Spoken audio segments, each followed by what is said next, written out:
embrace and motivate other women to choose their career paths, or enhance their skills, allowing them to embrace their achievements and reach their full potential. So welcome, Kavita, to the panel. Thank you, Shazia. You're welcome. And then I'll go on to introducing Lindsay. So Lindsay Fairhurst is a highly proficient executive and virtual assistant, and she splits her time between Dubai and Lancashire in the UK. And her career spans over 22 years in the administrative sector.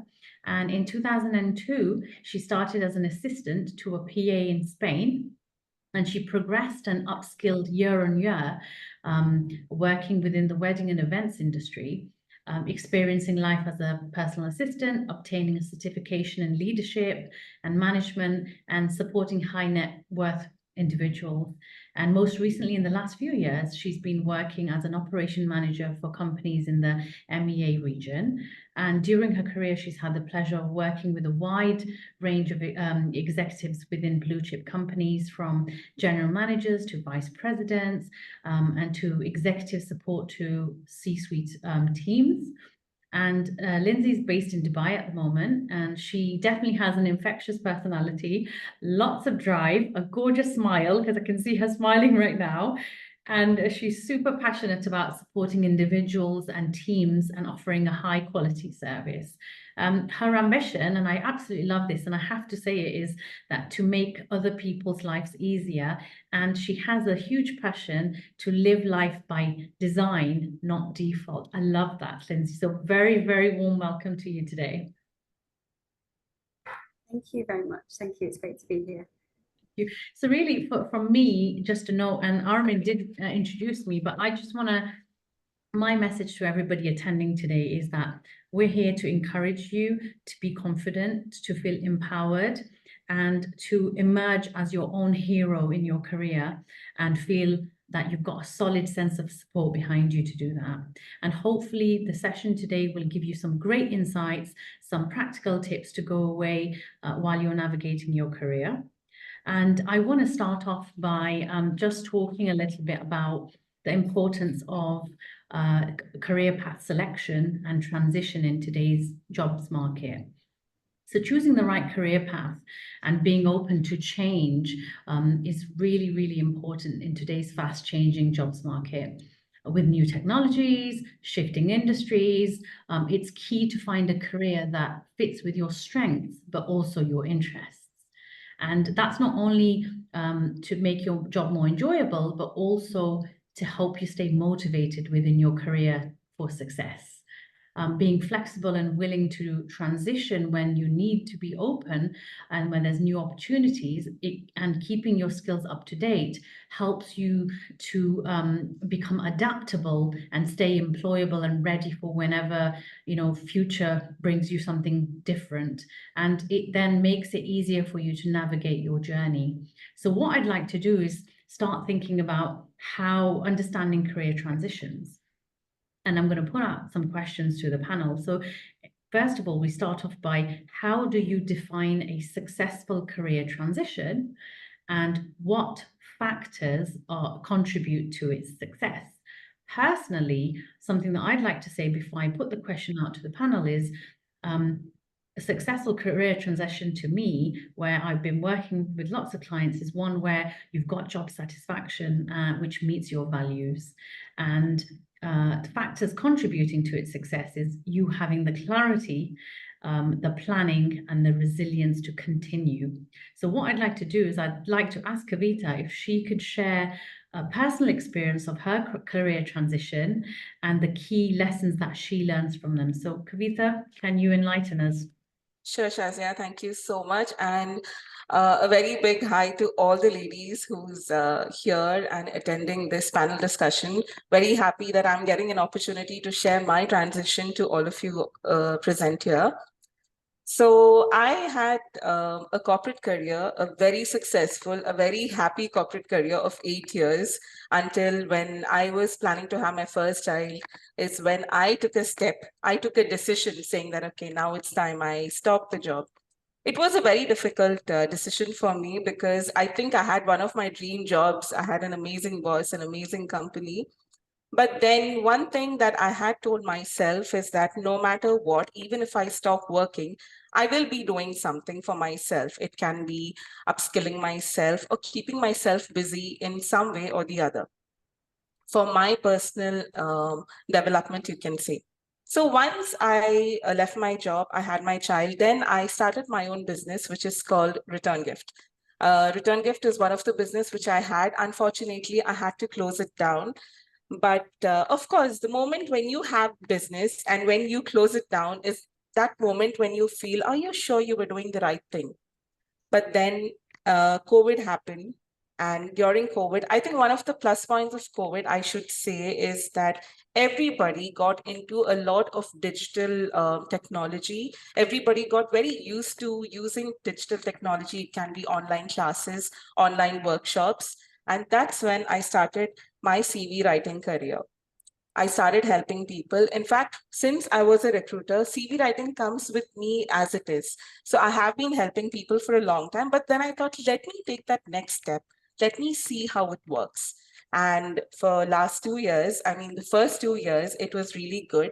And then I became a certified resume writer.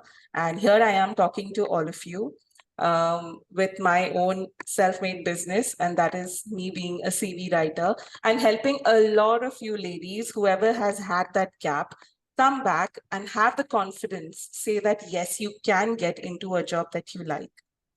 Shazia, you also asked me what factors contribute to its success. I think for me, it was believing in myself and ongoing with whatever was happening. For example, if you look at my business, it was completely into gifts. But there was something that I learned. I learned interacting with people. I learned a brand new application called Canva. I'm sure most of you are aware of it. Canva is something which me as a recruiter, being in the HR field, I actually have nothing to do with it. But I learned it on my own. I completely learned it on my own. And you won't believe, as a CV writer, that is the application I use a lot. So yeah. It gave you an opportunity to learn something new, I guess. That's the Absolutely, takeaway. yes. Yeah. Thank you so much for that, Kavita, for sharing your insights. So over to you, Lindsay. What challenges did you face during your career transition, and how did you overcome them? Share.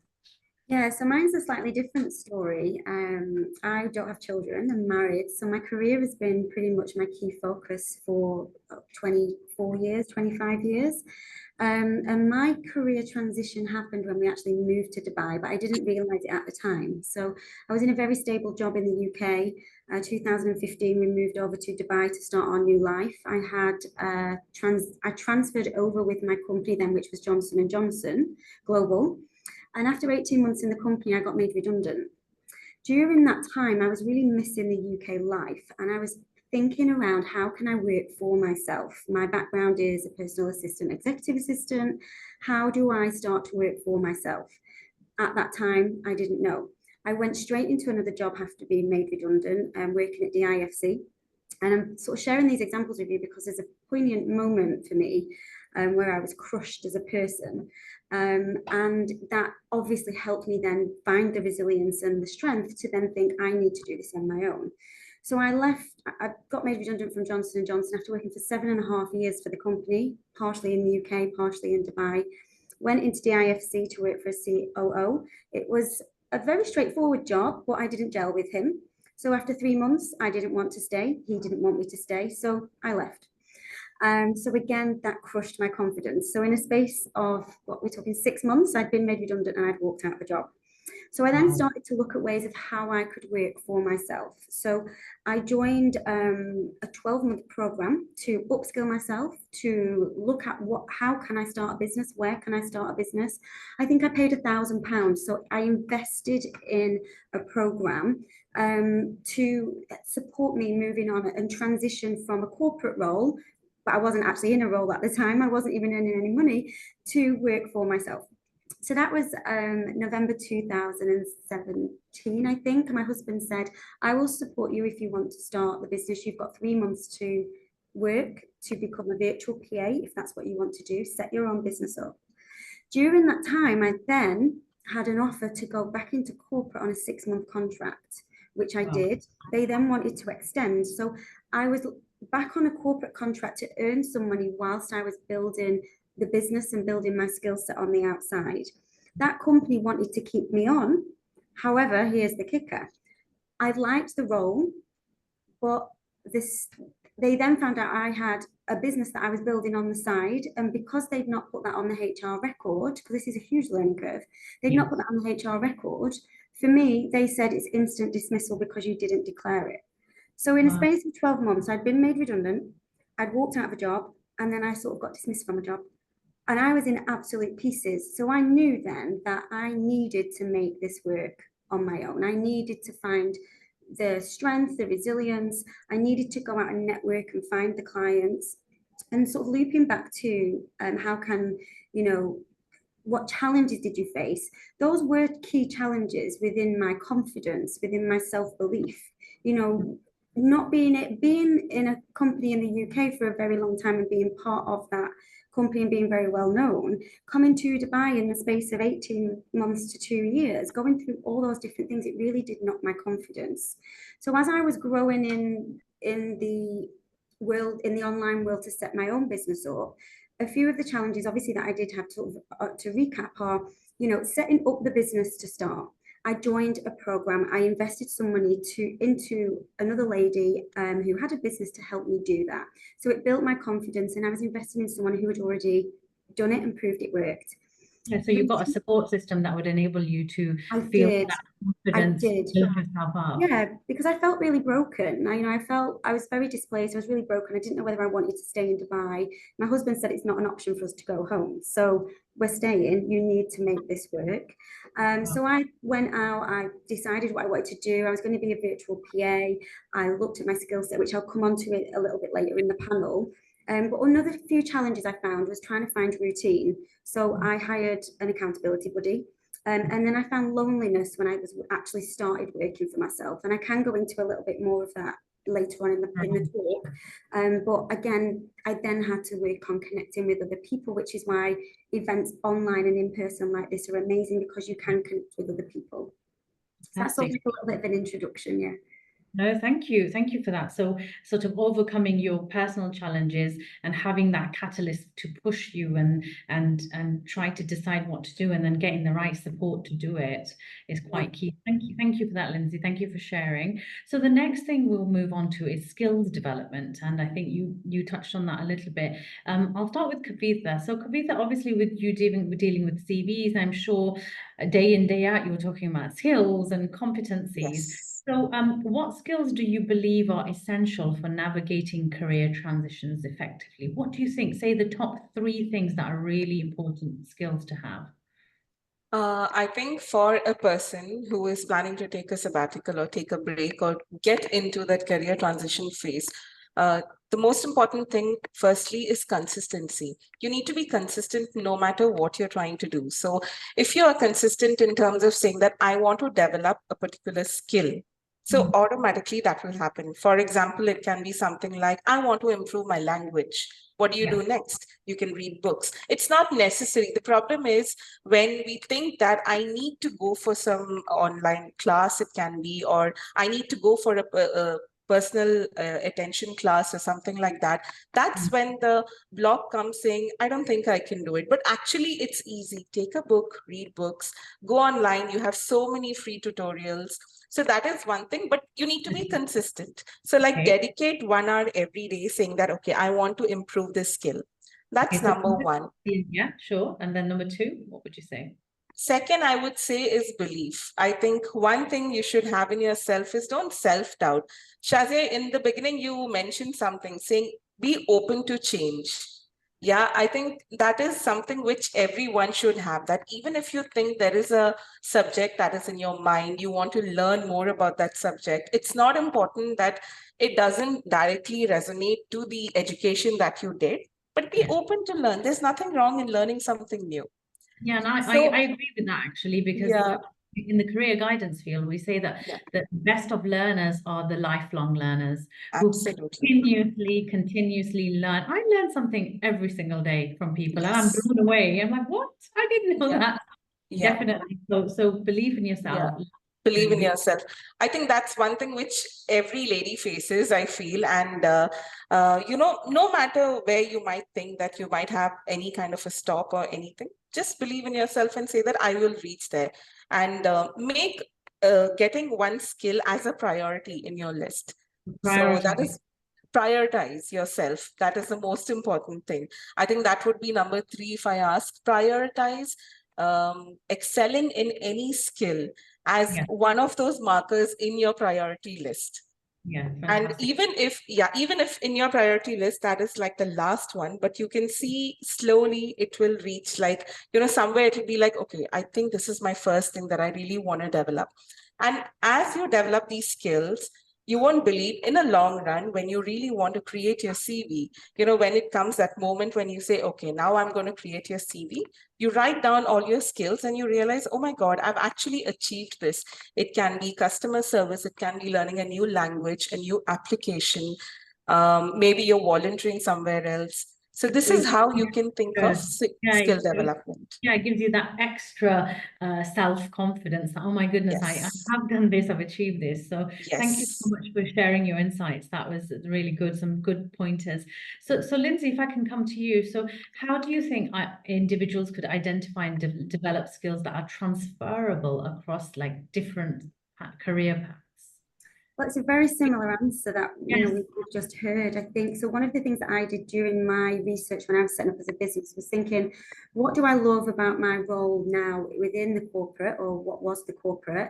How do I take that forward, and how do I build that into a business model to go out on my own and offer those services to other people? So obviously my business model to be a virtual PA was to support business owners who wanted to outsource admin, diary management, customer service, being in their inbox, booking their flights, lots of life admin and things like that. So one of the things that I just took upon myself was, because again, I thought we'll have to draw on my career history to work out what my transferable skills are. I got my CV, I got 2 pieces of paper, and I teach this in my training academy. This is the exact exercise. I got a glass of wine at the same time, just to relax myself. And it was a lovely evening. And I thought, right, really need to think and go, into my head and look at my CV, go right back to my career, like 15, 16 years ago. And I went through my CV and pulled it apart. Everything that I loved, I put onto one sheet of paper. Everything I didn't enjoy doing, I put onto the other piece of paper. I ripped that up and I thought, that's the past. This is the future.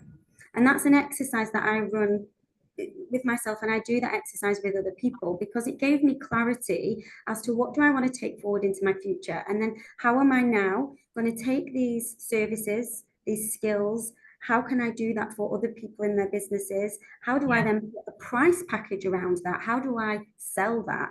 I sell myself as a service, but how do I sell that as well?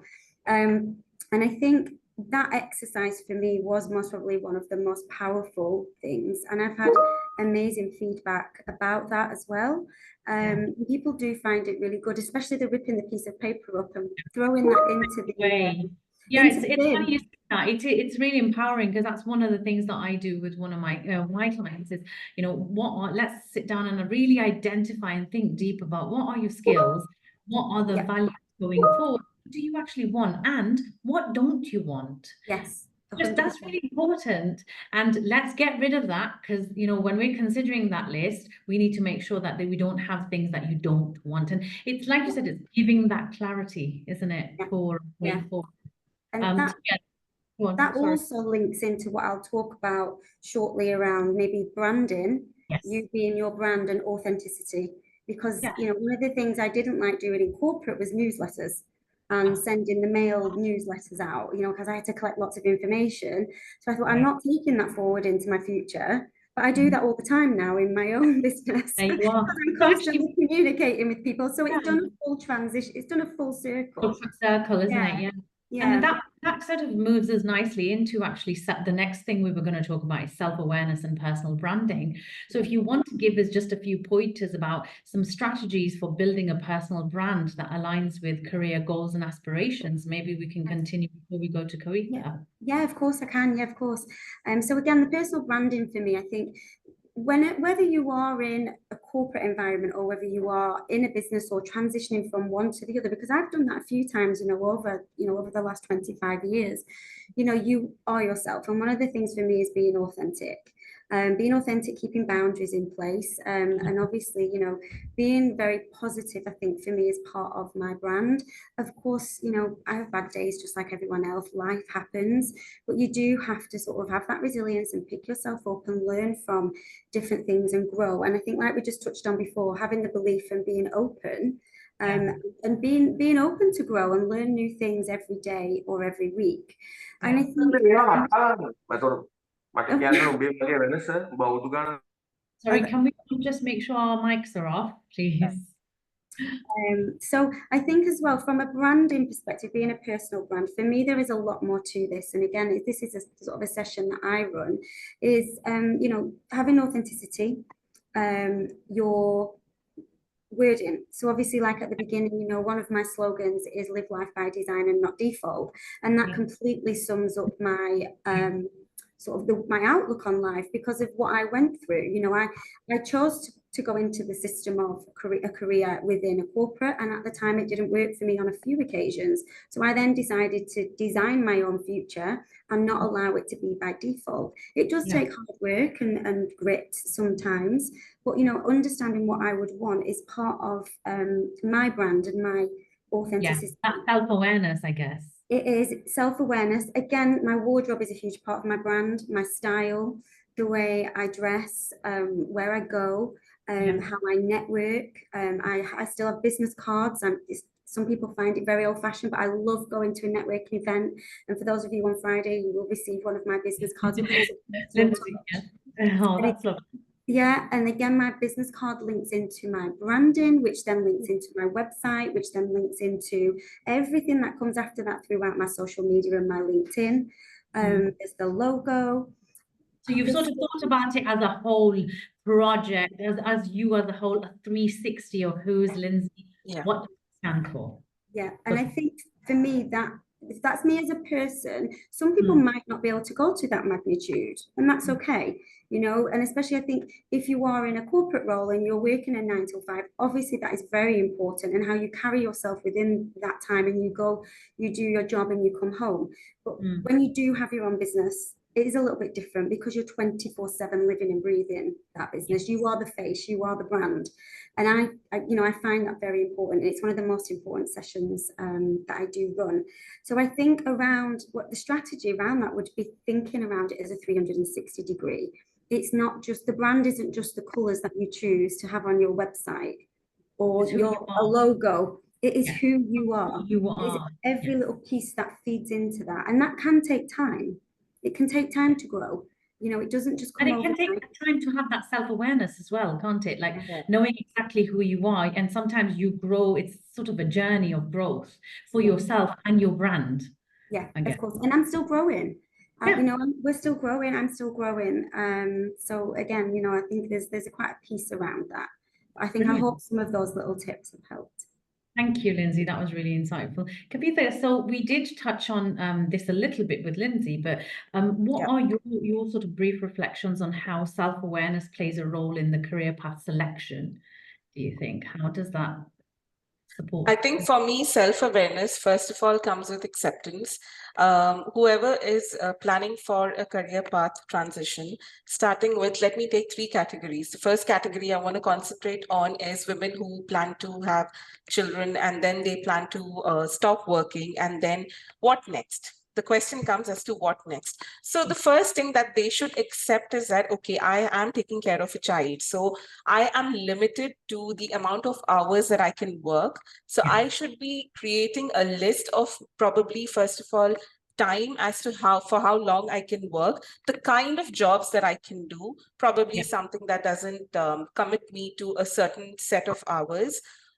Probably something like that. So that is the first set of acceptance that should come for mothers. Second is for students. When it comes to students, when they want to work, probably they are studying and they are working.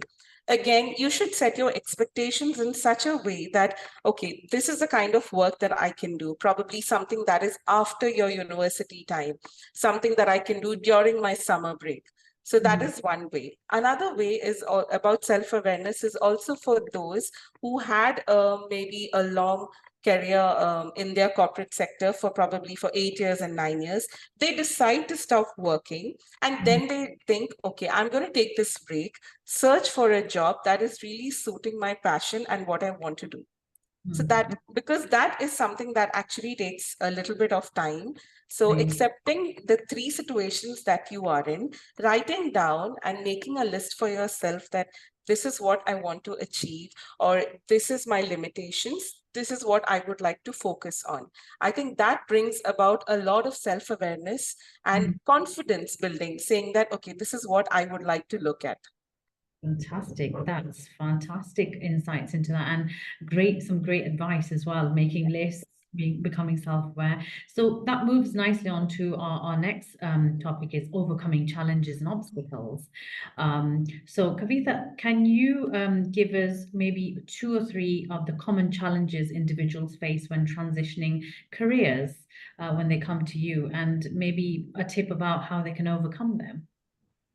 I think one of the biggest challenges in terms of transitioning careers can be having a long gap. It can be something that's, for me, a gap in career is something that comes plus 2 years. Something below 2 years is still fine. But when it comes to plus 2 years is when you actually see that there is a gap in your CV.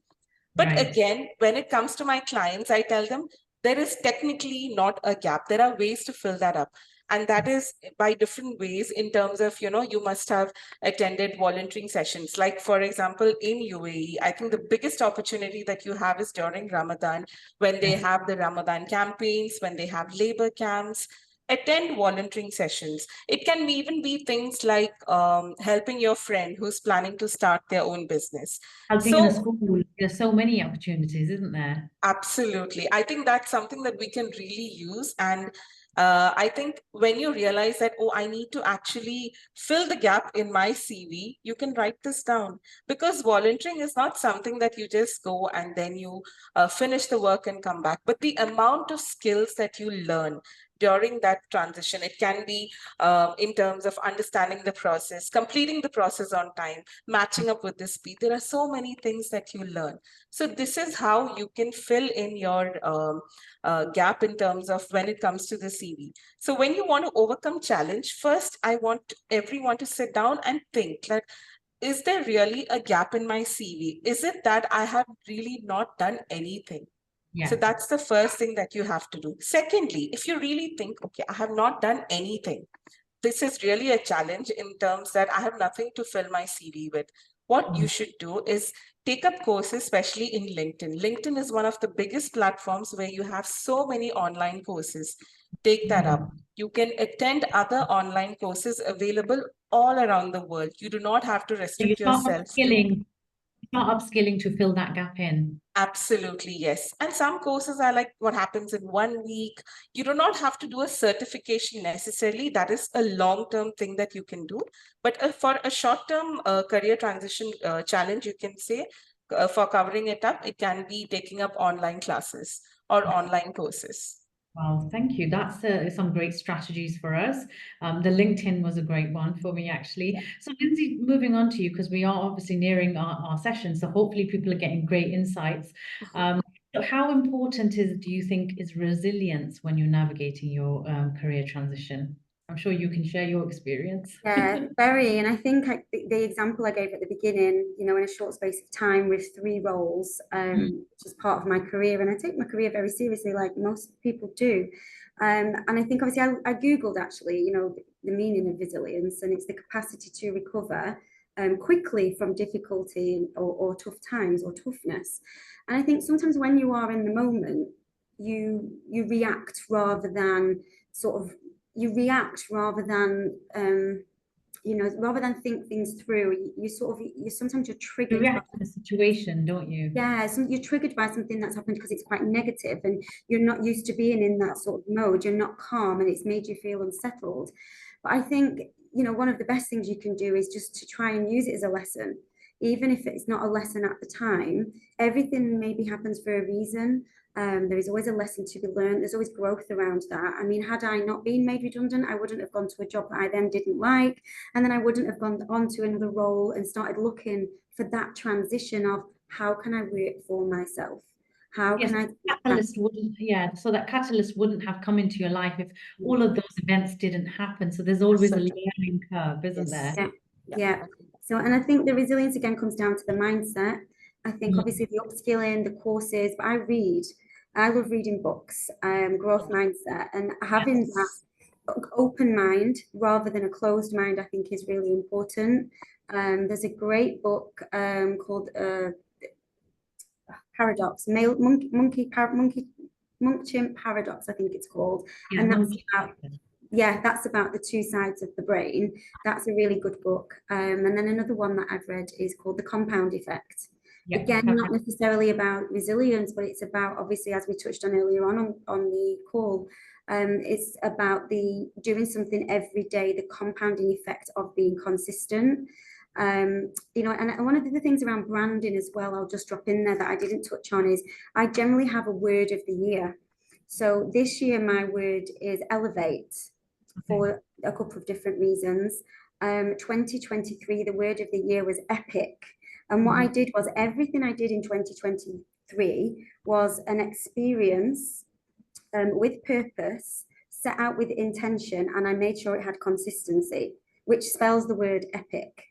So I used it as an acronym. And the year before that, my word was discipline. So as part of my brand, I have a word of the year, and I align my annual goals to the meaning of that word as well. So I think that sometimes helps as well. If you've got purpose around a word, you sort I have it on my fridge, and I wrote it on a piece of post-it note and had it on the side of my PC, and it just constantly reinforces a message that you want to send. Yes, it's conditioning your brain, isn't it, to continue, even elevate. Okay, or I have to make whatever I do, I have to make it epic. So it's conditioning you to make sure you work under that word of the year. That's a really great share, actually. That comes in with the 360-degree brand you. For me, that's part of that, but I sort of missed that one, even though it's on my notes. Yeah. That's okay. No, thank you. That's really great. So what we'll do is, as we're coming to the end of the session, we'll move on to some practical tips. So Kavitha, what if you could give one piece of advice to everybody on the call who's considering a career change but is unsure on where to start, what would you tell them? One thing that's going to be really important for them to begin. Okay. One thing, the first thing that I'll tell you is to start journaling. It might sound weird. You must be like, what, do you actually journal just to understand career transition? Career transition is something that is quite sometimes difficult for people, because you, of course, start doubting yourself, thinking, is it the right path or not? Or something that takes a long time. So I really recommend one of the journals. I can tell you for all of you, this is what I have been following. I don't know if you can see. No, it's not visible. Yeah, it's called the Bedtime Journal. Okay, it's a very simple book. It's a simple journal that you should do every day at night. It's like for 5 minutes. What happens when you journal? You journal your thought processes for the day. Slowly you come to an understanding that, okay, this is exactly what I want. The self-belief becomes even more stronger. And I have one more suggestion, or one more advice for all those who are planning for a career transition. We all are into the world of social media. We all keep scrolling down Facebook, Instagram, whatever. I want, from today onwards, let LinkedIn be your new Instagram. If you can do that, it is really good. Whenever you're scrolling down, scroll down LinkedIn. You come to know what people are writing. Follow business women leaders or anybody whom you think inspires you. Read what they have written. Along that side, you will see a lot of new opportunities coming up. I think one of the biggest things is, in today's world, the amount of opportunities, the kind of vacancies is very, very different. I have seen so many n number of vacancies. I sometimes wonder, does this really exist? You know, sometimes there are certain vacancies which you might not even think that really exist in the market. And it might be something that really matches your skill. It must be something that I think this is what I want to do. Wow, so yeah, I think this is something that I really recommend my clients as well. Journaling and LinkedIn. I think from a career Yes. guidance perspective, I'd like to add that when I'm thinking about career transition with some of the ladies that I support, we start off by looking at who they are now when they're starting off the transition. Who exactly are you? Self-awareness comes in. What Yeah. exactly do you want? What don't you want? Have you got any passions that you'd always wanted to do that you've never even researched? Because this is when you're going through a transition, it's your scope now to rediscover yourself, because you'll probably be so different to who you were before and who you are now. So it's knowing yourself and going forward with that. So journaling is fantastic. LinkedIn is a golden nugget. I have to say to everybody, please get on LinkedIn if you haven't. It really changes your mindset about what's happening in the world of careers. That's your social media for careers. So if you want to invest in yourself, invest in scrolling through LinkedIn rather than maybe Instagram reels on what the celebrities are doing. So moving on. So Lindsay, I'd love for you to share maybe one actionable tip for leveraging personal branding to facilitate a smoother career transition for our. Ooh, I think, Oh, yeah, it's a quite a difficult question that I think what I come back to is building relationships with okay. people, but then also building a relationship with yourself, which I think summarizes, quite a few of the points we've touched on today. And whether you're in a corporate role, transitioning, working towards your own business, there's something called the like, know, trust factor. I'm not sure whether people have heard of that, but obviously, if people like you, they will follow you and they will look at what you are about, look at how you work, look at what you offer, what services you offer. If they then get to know you through seeing you on LinkedIn because they're scrolling on LinkedIn, or seeing you other social medias, or seeing you at networking events, they start to get to know you and then they start to trust you. So I think there's obviously that element of thinking around. It's one way to think about the like, no, trust factor from an external perspective of somebody looking at you, but then looking at yourself in the same way. Do you like what you're doing right now? If not, then you need to change it. Do you know what you're doing right now? If not, have a deep dive, do the CV exercise, reach out to one of us, talk to people at the careers event, understand what you want to do, and then trust yourself. Trust in yourself that you can do what you want to achieve. It might take time, it might take patience, but that is part of the process and it's part of the bigger journey. Transition isn't easy, but it's part of a journey, it's part of growth, and you're doing it for a reason. It is, and I absolutely agree with what you're saying. That, and I say this all the time to people, is your career is a journey. It's not a destination. So stop forcing it to be a destination. How you're going to go through this journey and you're going to take different paths, and it's absolutely okay for those paths to change, the priorities to change, for you to have growth and your mindset to even change.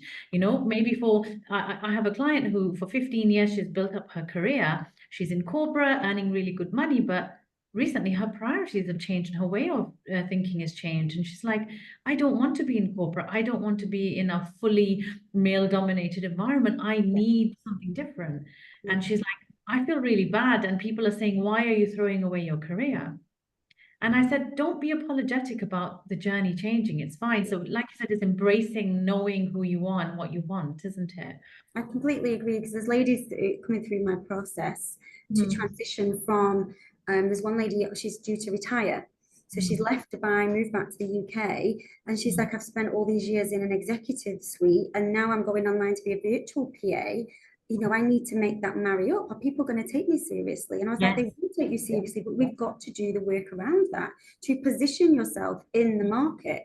There's a lot of work we need to do. And then again, touching on stay-at-home mums who come back into the process of wanting to do something for themselves, wanting to have that, wanting to kickstart their career again and not knowing where to start.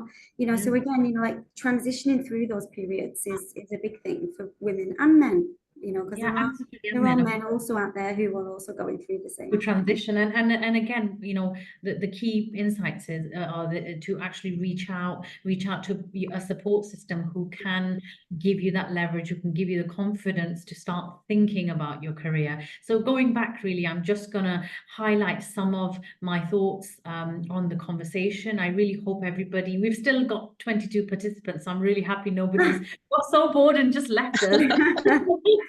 So we've kept you engaged, hopefully. I'll just share some insights about what we've discussed. So talking about understanding career transitions, we said, you know, clarity is really important, planning, staying resilient, job satisfaction, and also, you know, being okay with the fact that you might have a dream job like Lindsay did, but things changed. And, you know, like Kavitha had, COVID changed things, and it's okay for you to have something of a catalyst that changes the way you think.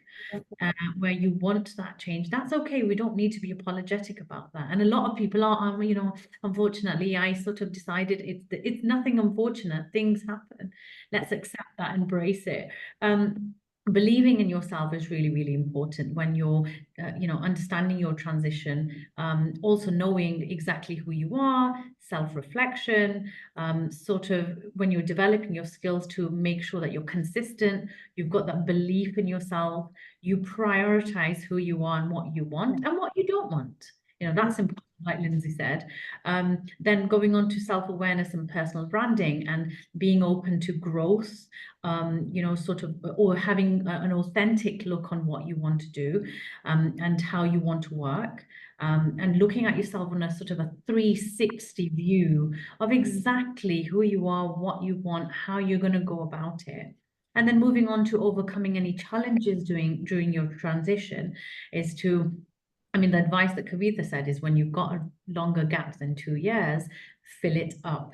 Fill it up. First of all, reflect on exactly what you've done. Have you really done nothing? I'm sure you have, and you've probably become multifaceted in the last 2 years. And if you really haven't, then how are you going to fill it? So it's having that motivation to become resilient, become practical, and think, what can I do? I'm not going to sit here and feel sorry for myself. I need to take action. And then going on to overcoming challenges is, again, self-awareness, assessing where you are, learning lessons from life.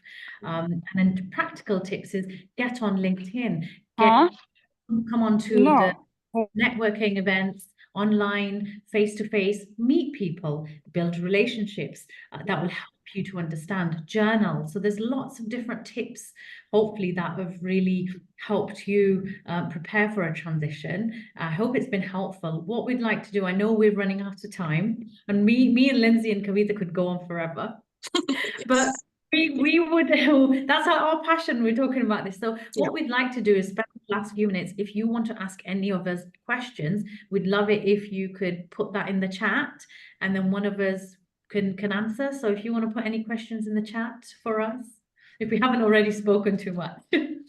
Thank you. Thank you so much, ladies. I just want to jump in here while the questions come in. Amazing session, amazing nuggets of truth, amazing nuggets of advice, and everything in between. I just wanted to, you know, when you were talking, when each of you was talking, there was an underlying fact that kind of revealed itself. And I just wanted to share that for my observation. Two, actually. One was any transition you have, any phase of life you have, and you know that you're ready to go to that next step, whatever that may be, you still don't know where you're going, invest in that. Invest your time, invest your money, invest just efforts overall in that. Don't let it just happen on its own. Take control, invest, be present, be there. That's what I got from, you know, each of your experiences as well. And the other thing, I think as women, we innately do that. And we all have to be, you know, we have to kind of pull ourselves up and say, stop doing that now. Or every now and then check ourselves on that. Is underselling ourselves. Each one of us at so many levels, in so many ways, are underselling ourselves. Not in terms of only the price value or the price tag you would add to your skill set, but also about talking about your achievements. Even if you volunteered, That's an achievement. That's something that most people haven't done in their free time. Even if you have just consulted with someone for a certain brand for a short period of time, why not talk about it? Even if you are a member of a community, a business community that makes you, that showcases the fact that you're more into business, or you are more actively involved in what you're doing as a professional, it adds value, it adds credibility. And at the end of it, what Lindsay amazingly said, like, no trust. This is how you build it, right? Invest time, make sure you don't undersell yourself, and put yourself out there as much as you can. Show up, put yourself out there. And then obviously people will start liking you. People will start, first of all, I think, knowing you, and then liking you, and then eventually trust will build. Yeah, So thank you so much, ladies. Any fantastic. questions? I think we have one Arvind, yeah, question. there is one question actually from Anita. Yeah. I can answer that. Yeah. Yes. So Anita's question is it okay to want to develop multiple skills addressing prioritization? Yes, please Yeah, go I ahead. think, yeah, it's a good question, because over a period of time, when you develop multiple skills, when you think of going for various workshops, you might really wonder that, okay, am I really getting into different industries or different things that I'm learning? It's completely fine to learn multiple skills. But when it comes to your CV, when you are preparing your CV, you need to filter and add accordingly. Means you need to see that, okay, what field are you looking at? Okay, so these are the skills that I will put. So I hope that answers your question, Anita. Fantastic. Yes, it does. Thank you so much. Fantastic. I don't think we've got any more questions. So if we're okay, I think we'll probably finish right bang on time. Is that okay, Armin? Should we? There isn't Yes. any more. I think so. I think there's one. Yeah, There's one question. Hold How on, do you Amy. get your CV filled in the gap? Can we keep all our mics off? I'm just muted. I have to figure out who. Oh, to mute everything. Apologies. Okay, continue. How do you get your CV filled in the gap? Rita. I think we discussed that actually. So what happens is you can fill your gap in the CV by attending, if it is not urgent, how do I mention this? Like if you are quickly looking for a job change, then you do not have much time. The quickest things that you could do is get into LinkedIn Learning, attend workshops, which is like maybe 1-day workshops, 2-day workshops. That is for a short run thing. Over a long period of time, try to get into not certifications, like it need not necessarily be approved certifications. It can also be basic certifications. That's for a long run.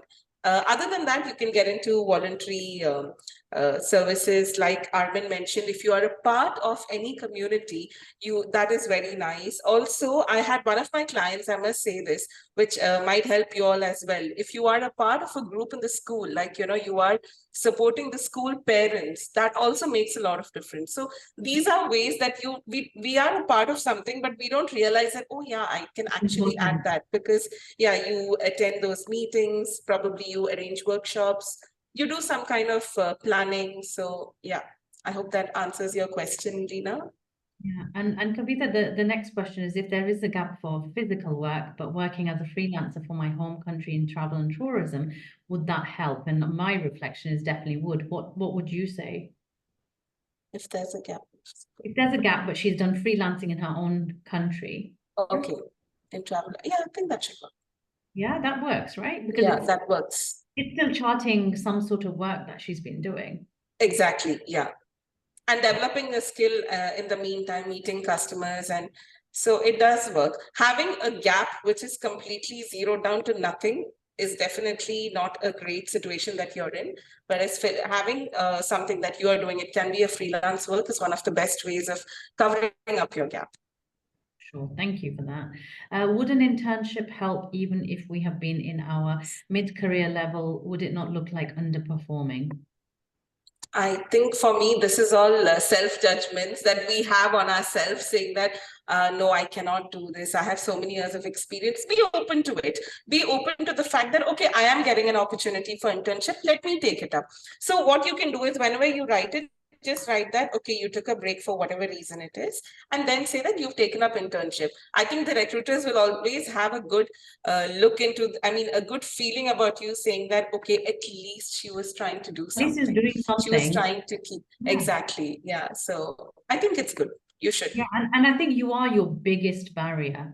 You know, you have judgment, self-doubts, low confidence, you have the syndromes of like, I can't do this, am I capable, or what's it gonna look like? Just be free and be yourself and don't apologize. So that's great advice. With mentorship being something very important, how do you pick or seek out mentors? I would say it depends on what type of mentorship you want. You know, so for example, we all specialize in different things. So I support women who are transitioning from being stay-at-home mums who have been in the corporate world, who wanted to come back, but they want to work from home as a virtual PA admin. I also support women who are executive assistants, EAs, PAs, who are in corporate and want to transition to work for themselves. So they would come to me for that mentoring and coaching, but they would go to somebody else for a different type of mentoring and coaching. It depends on their needs, right? Doesn't it? It depends on your on the detail. Yeah, it depends on like, for example, if you went to Lindsay for that, and then you went to Kavitha because you wanted support to really identify your skills and see exactly what your options were going back and how you could tailor your CV, you know that Kavitha would be there. If you really wanted a deep dive into your career, your history, and exactly how you utilize the skills, and also rediscovery of who exactly you are and where, what you want to do now, then you'd approach somebody like myself. So I think the best thing is to, like Kavitha said, and Lindsay said, is get on those LinkedIn pages, have a look at exactly who we are, what we stand for, what we can support you with, because it's quite clear on all our pages. Recommendations also from people who we've supported, and what we've supported with will help you again with the trust factor and seeing whether we're suited for the mentorship for you. Do you agree, ladies? Yeah. I want to add something to this piece. Even I, So we've done, this is the third careers day that we've done, right? From the first careers day, there was an open call from all the speakers, very nice of them. It was a full day session, right? The last two ones were full day. It was a giving back initiative where all the speakers said, we'd love to mentor some of you. We'd love to navigate where your slump is, where your breaks are, and we'd love to help you in whatever capacity we can. And it was very nice. 3 months into that, the mentors or the speakers, I had these side chats with them, and they came back saying that most of them just came and asked, can you be my mentor? They did not really specify on what the mentoring needs to be on, where they need to be mentoring. They're just cluelessly asking that question. And that sometimes is very, very detrimental to your own personal growth. You have to do your soul searching. Lindsay gave an amazing point. I really love that, Lindsay, when you're actually looking at your skill sets and the basket of your skill sets, and you say, okay, I still like doing this, and I don't want to do this anymore. So forget about, I don't want to do this anymore, and focus on the ones that you still like doing or you're happy doing. This is how you self-assessed. You have to self-assess. You have to keep self-assessing. And that's kind of getting to that point, which Kavitha said on clarity. If you're not clear on what you want to be mentored on, how will the mentor tell you that? Mentor, no. Yes, exactly. So yeah, getting a clarity and thinking what am I confused? What's the issue? Exactly. Yeah. And the mentor will not want to mentor you, right? Because they really want to help, but if you're so clueless, they also don't know how to navigate that for you. They're also going to be clueless. Yeah, and also people that come into my program, I generally have a call with them because they're investing in me, they're investing in themselves, they're investing in money. So it's got to be right. And I sort of want to work out whether, they're going to fit the program. I've had a call with a few ladies and I'm not the right person for them to work with. So I've referred them on to somebody else. So a lady wanted to be a virtual assistant, but she wanted to specialize in social media. And I said, well, I can teach you how to set the business up and all the elements, the legal, the back end, how to find clients. I said, but I can't teach you about how to be an expert in social media because that's not what I do. So I passed her on to somebody else who I knew ran a social media course and plugged herself into that and came back to me for some one-to-one support. So I knew I wouldn't be able to give her what she wanted. Exactly. So it's just trying to identify what you want and who to approach. And if they don't know, hopefully they'll refer you on to people who will. So I think there's some really great insights. And I just want to say thank you so much to Lindsay, to Kavitha, and to Armin to, you know, allow us this amazing platform, and to everybody who has stayed with us for the last hour. Thank you so much for committing, investing in yourself, and joining us here and giving us some great insights about, you know, some questions and things. So we really hope you enjoyed the session, and I'll hand it over to Armin, maybe just to finish off. Thank you for allowing us this opportunity. Amazing, ladies. I think there is enough said today, so I'm just going to keep it short. I look forward to all the attendees.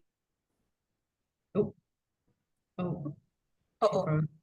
oh, okay. I think I will just Your finish career. off. So, oh, are you back? Sorry, you froze there. We didn't hear the last bit. And I'm talking away. Okay, Hey. so that's my cue. That's my cue to keep it short. So looking forward to looking forward to seeing you all tomorrow, all the attendees and the speakers. If you can attend, that would be amazing. Any questions that come to your head, come to your mind while you're reflecting on the sessions that you've had, please keep them in your notes, and in the next session or during the meetup, you know, take us all aside, or take one of us aside, whoever you want to have that conversation with, and we'll be more than happy to help you. This is all for you, and this is all for helping you navigate those slumps that probably some of us have been able to navigate in a better way. We're all in the same space. We've all met those same challenges. So thank you so much, everyone. Have a good rest of the evening, and we'll see you tomorrow. Thank you. It's a pleasure. Thank you. Everyone, take care. Thank you. Bye-bye. See Thank you. you.